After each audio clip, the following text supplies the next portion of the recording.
За ер нь бол энэ бүтээгдэхүүнийг Монголд угсраад нийтийн тээврт гаргахад бол мэдээж энэ үндсэн аюулгүй ажиллагааны процессыг бол тооцож үзсэн байна.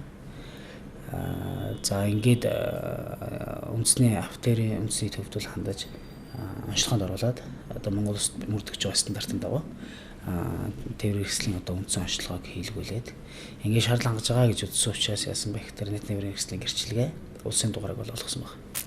За ингээд хөдөлгөөнд оролцох боломжтой гэдгийг бол тогтоосон учраас энэ тээврийн хэрэгсэл бол хэвэн байна гэж бид нэр дүгнэх боломжтой болсон.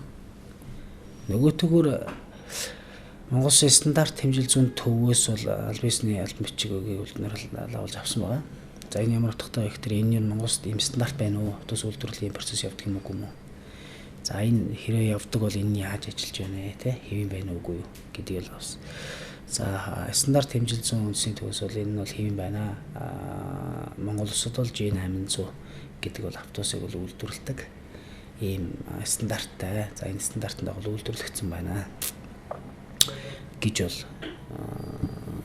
одоо албан хариу хэлээр байсан.